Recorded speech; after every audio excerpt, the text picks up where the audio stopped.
بسم اللہ الرحمن الرحیم۔ عزیز طلبہ و طالبات، آج ہم بلوچستان بورڈ کی جو اردو کی کتاب برائے جماعت نحم ہے اس میں سے سبق مردہ بدست زندہ کا مطالعہ کریں گے اور اس کے معنی اور مفہوم کو سمجھنے کی کوشش کریں گے۔ مردہ بدست زندہ، اس کا مفہوم ہے کہ جب مرنے والا مر گیا تو زندہ لوگ اس کا جو چاہیں سو حال کریں۔ وہ تو بے بس ہوتا ہے، وہ تو لاچار ہوتا ہے، وہ کچھ نہیں کر سکتا۔ زمانے نے خلوص دلوں سے مٹا دیا ہے۔ خلوص مطلب اخلاص، سنسیریٹی، سچائی۔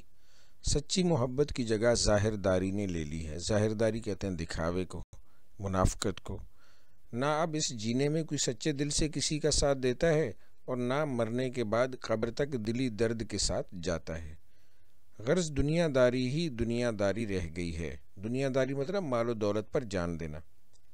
پہلے کوئی ہمسایہ بھی مرتا تھا تو ایسا رنج ہوتا تھا گویا اپنا عزیز مر گیا، یعنی ہمسائے کے مرنے کا بھی ایسا ہی دکھ ہوتا تھا جیسے اپنا کوئی رشتہ دار مر گیا ہے۔ اب کوئی اپنا بھی مر جائے تو یہ معلوم ہوتا ہے کہ غیر مر گیا۔ جنازہ کے ساتھ جانا اب رسمن رہ گیا ہے، یعنی رسم کے طور پر ایک فارمیلٹی ہے، بس دکھ نہیں ہے۔ صرف اس لیے چلے جاتے ہیں کہ لوگ یہ نہ کہیں کہ واہ، جیتے جی تو دوستی و محبت کا دم بھرا جاتا تھا، مرنے کے بعد پھر کر بھی نہ دیکھا کہ کون مر گیا۔ اب رہی دل کی حالت تو اس کا بس خدا ہی مالک ہے۔ آئیے میرے ساتھ، آئیے آج کل کی میتوں کا رنگ بھی دکھا دوں، یعنی آج کل مردوں کے ساتھ کیا ہوتا ہے، چلو یہ بھی دکھا دیں۔ یہ لیجئے، سامنے ہی کے مکان میں کسی صاحب کا انتقال ہوا ہے۔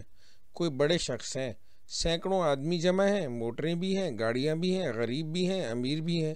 بیچارے غریب تو اندر جا بیٹھے ہیں، کچھ پڑھ بھی رہے ہیں۔ جتنے امیر ہیں وہ یا تو اپنی اپنی سواریوں میں بیٹھے ہیں یا دروازے پر کھڑے سگریٹ پی رہے ہیں، یعنی جو پڑھ رہے ہیں کچھ، یعنی وہ قرآن وغیرہ پڑھ رہے ہوں گے، اور باقی جو مالدار لوگ ہیں وہ بیٹھے ہیں بس اپنی گاڑیوں میں انتظار میں بیٹھے ہیں جنازہ کب آئے گا، سگریٹ پی رہے ہیں، گپے ہانک رہے ہیں۔ جو غریب آتا ہے وہ سلام کرتا ہے، وہ اندر چلا جاتا ہے۔ جو امیر آتا ہے وہ ان باہر والوں ہی میں مل کر کھڑا ہو جاتا ہے۔ پہلا سوال یہی ہوتا ہے، کیا مر گئے؟ بھائی ہمارے تو بڑے دوست تھے۔ اتنا کہا اور اپنی جیب سے سگریٹ کا بکس یا پانوں کی ڈبیا نکالی۔ لیجئے، تعزیت ختم ہوئی اور رنج دلی کا اظہار ہو چکا، یعنی اظہار افسوس ختم ہوا، اپنا کام اب شروع ہو چکا۔ اب دنیا بھر کے قصے چھڑے، ایک دوسرے سے نہ ملنے کی شکایت ہوئی، دفتر کی کاروائیاں دریافت کی گئیں، ملک کی خبروں پر رائے زنی ہوئی، یعنی تبصرے ہوئے۔ غرض اس بات چیت کا یہاں تک سلسلہ پہنچا کہ مکان سے جنازہ نکل آیا۔ یہ دیکھتے ہی دروازے کی بھیڑ چھٹ گئی، کچھ ادھر ہو گئے، کچھ ادھر، کچھ آگے آئے اور اس کے پیچھے پیچھے یہ سب لوگ ہیں۔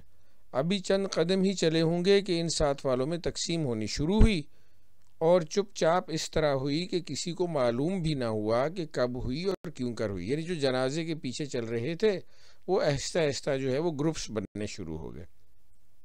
جن کو پیچھے رہنا تھا انہوں نے چال آہستہ کر دی، جنہیں ساتھ جانا تھا وہ ذرا تیز چلے۔ غرض ہوتے ہوتے یہ ساتھ والے 3 حصوں میں بٹ گئے۔ آگے تو وہ رہے جو مرنے والے کے عزیز تھے، رشتہ دار جن کو جنازہ اٹھانے کے لیے اجرت پر بلایا گیا تھا۔ اجرت پر مطلب مزدوری پر بلایا گیا تھا، بھئی آپ نے جنازہ اٹھانا ہے۔ اس کے پیچھے وہ لوگ رہے جن کے پاس یا تو سواریاں نہ تھیں یا شرما شرمی پیدل ہی جانا مناسب سمجھتے تھے۔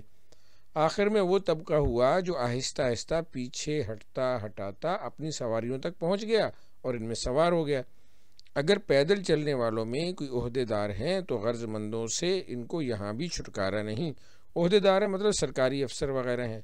ایک آیا، جھک کر سلام کیا، گھر بھر کی مزاج پرسی کی، مرنے والے کچھ واقعات بیان کیے۔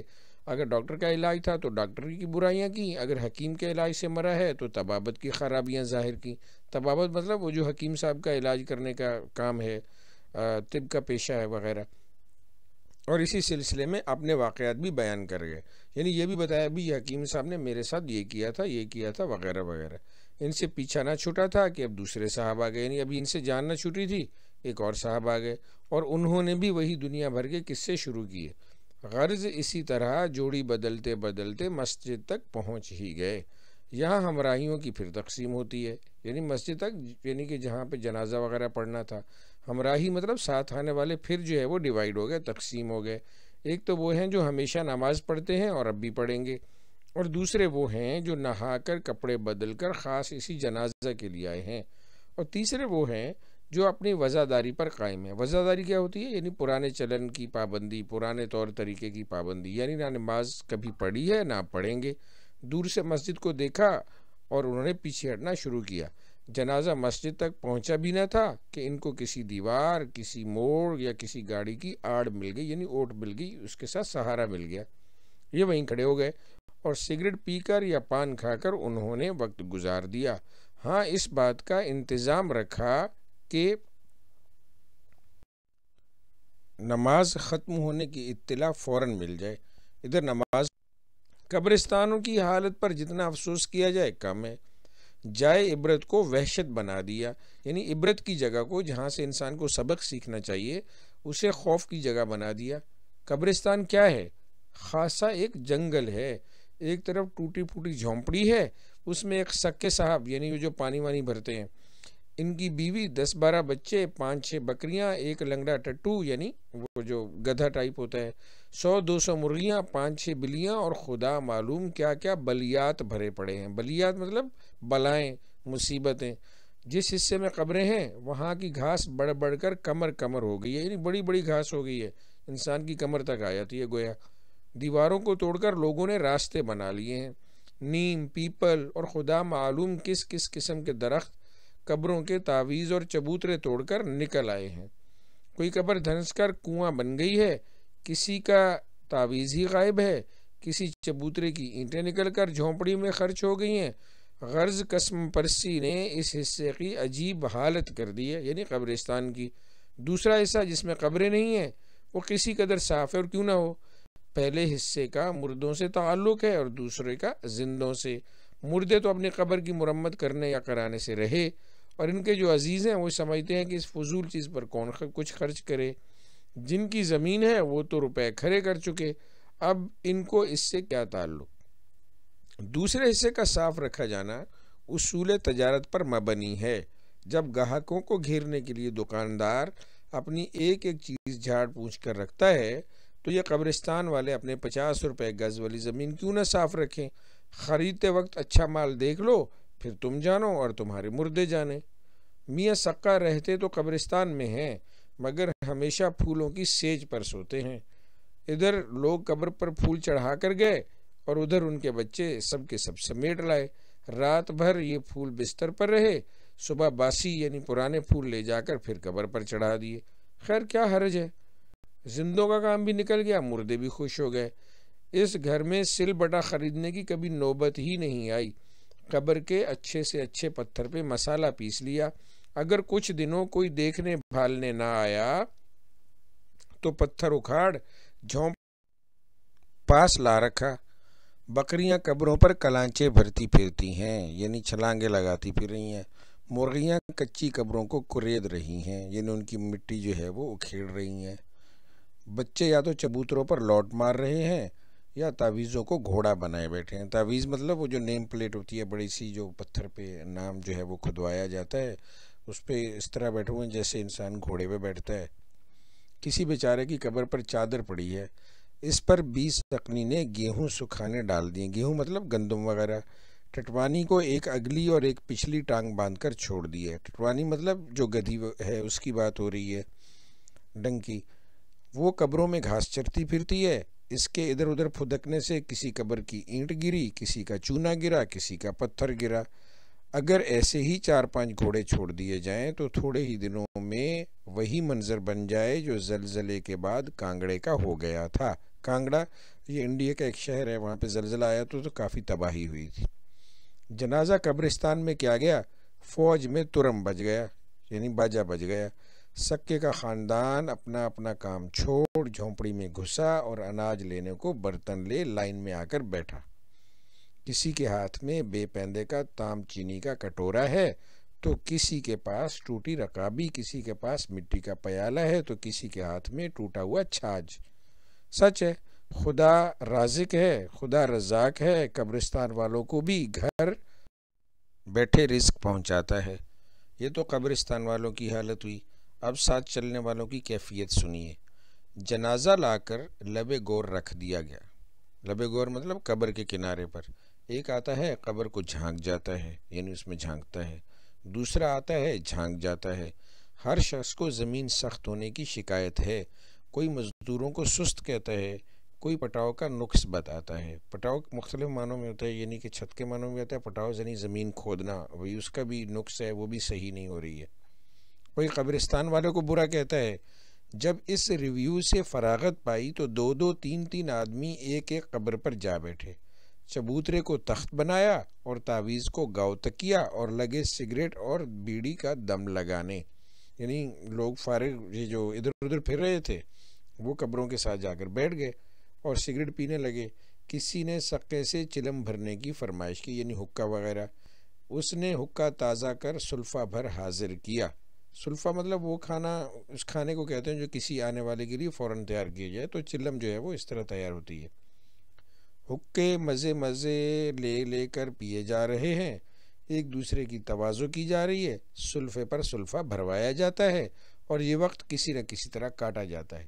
یہ توفیق نہیں ہوتی کہ کچھ خدا کی یاد کریں یا ان خفتگان خاک کی حالت دیکھ کر عبرت ہی حاصل کریں. یعنی جو لوگ قبروں میں پڑے ہوئے ہیں ان سے ہی عبرت حاصل کر لیں کہ بھئی ہم نے بھی مرنا ہے. بعض لوگ ہیں کہ گھاس سے بچتے بجاتے قبروں پر کودتے پھاندتے چلے جا رہے ہیں. یہ کون ہیں؟ یہ وہ صاحب ہیں جن کے مرے ہوئے عزیزوں کے آج دن پھرے ہیں. یوں تو خدا نخواستہ فاتح کو کیوں آنے لگے؟ آج شرما شرمی قبرستان میں آئے ہیں. مفت کرم داشتن کی صورت ہے، یعنی خواہ مخواہ احسان جتا دیتے ہیں جی ہم اپنے عزیز کی قبر پہ آئے تھے، چلو فاتحہ بھی پڑھ لیتے ہیں، اس کے بعد جب کوئی دوسرا عزیز یا دوست مرے گا تو پھر دیکھا جائے گا. ایک صاحب ہیں کہ قبروں کے کتبے ہی پڑھتے پھر رہے ہیں، کچھ نوٹ بھی کرتے جاتے ہیں. کوئی اچھا کتبہ مل گیا تو اپنے دوستوں کو بھی آواز دے کر بلا لیا اور بجائے فاتحہ کے داد سخن دی گئی، یعنی اس پہ لکھے ہوئے شعر پر واہ واہ کی گئی. کچھ اپنا کلام سنایا گیا، کچھ ان کا سنا. غرض کوئی نہ کوئی مشغلہ وقت گزارنے کو نکال لیا. جو لوگ چبوتروں پر متمکن ہیں یعنی بیٹھے ہیں ان کی کچھ نہ پوچھو. ہر چبوترا ایک پارلیمنٹ ہے اور ہر قبر ایک اجلاس. دنیا بھر کی خبروں پر تنقید و تنقید ہو رہی ہے، یعنی اس میں خوبیاں خامیاں جو ہے وہ الگ کی جا رہی ہیں.